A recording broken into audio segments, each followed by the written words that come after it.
ನಮಸ್ತೆ ಕರ್ನಾಟಕ. ಹೌದು ಕಣ್ರಿ, ಬಾರಿಸು ಕನ್ನಡ ಡಿಂಡಿಮವ, ಉಸಿರಾಗಲಿ ಕನ್ನಡ, ಹಸಿರಾಗಲಿ ಕರ್ನಾಟಕ, ನಮ್ಮ ನಾಡು ನಮ್ಮ ಹೆಮ್ಮೆ. ಮಾಲಿಕೆಯಲ್ಲಿ ಪುರಾಣ ಪೂರ್ವ ಇತಿಹಾಸ, ರಾಮಾಯಣದ ದಂಡಕಾರಣ್ಯ ಪ್ರದೇಶವೇ ಕರ್ನಾಟಕ ಎಂದು ಹೇಳಲಾಗುತ್ತದೆ. ಹಂಪಿಯ ಕೆಲ ಭಾಗ ದೇವರಾಯನ ದುರ್ಗ ಸೇರಿ ಕೆಲ ಪ್ರದೇಶಗಳು ರಾಮಾಯಣಕ್ಕೆ ಸಾಕ್ಷಿಯಾಗಿವೆ. ಕರ್ನಾಟಕ ಇತಿಹಾಸ ಪೂರ್ವ ಸಂಸ್ಕೃತಿಯು ಕೈ ಕೊಡಲಿ ಸಂಸ್ಕೃತಿ ಎಂದು ಕರೆಯಲಾಗುತ್ತದೆ. ಕರ್ನಾಟಕ ಇತಿಹಾಸದ ಪೂರ್ವ ವಿಸ್ತಾರ ಅಧ್ಯಯನ ಮಾಡಿದ್ದು ರಾಬರ್ಟ್ ಬ್ರೂಸ್ ಫ್ರೂಟ್.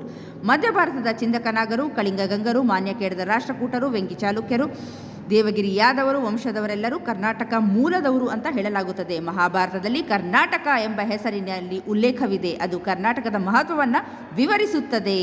ಇನ್ನು ಸ್ಕಂದ ಪುರಾಣ, ಮಾರ್ಕಂಡೇಯ ಪುರಾಣ, ಮತ್ಸ್ಯ ಪುರಾಣ, ನಾಗವರ್ಮನ ಬಾಣ ಕಾದಂಬರಿಯಲ್ಲೂ ಕೂಡ ಮಹಾಭಾರತದ ಸಭಾ ಪರ್ವದಲ್ಲಿ ಬಂದಿದೆ ನಮ್ಮ ಹೆಮ್ಮೆಯ ನಾಡು. ಕನ್ನಡ ನಾಡಿಗೆ 2000 ವರ್ಷಗಳಷ್ಟು ಇತಿಹಾಸವಿದೆ. ಹಳೆಯ ಗ್ರಂಥಗಳಿಂದ ಕರ್ನಾಟಕ ಎಂಬ ಪದ ಬಂದಿದೆ. ಬರಗಾಲದ ಸೇನಾ ರಾಜವಂಶವರು ತನ್ನನ್ನು ಕರ್ನಾಟಕ ಕ್ಷತ್ರಿಯ ಎಂದು ಕರೆದಿದ್ದಾರೆ. ಮಿಥಿಲಾಯಿಯ ಕರ್ನಾಟಕ ಇಂದಿನ ಬಿಹಾರ್ ಆಳುತ್ತಿದ್ದಾರೆ. ಇದು ಇತಿಹಾಸವಿದೆ ಎಂದು ತಿಳಿಸಲಾಗುತ್ತದೆ.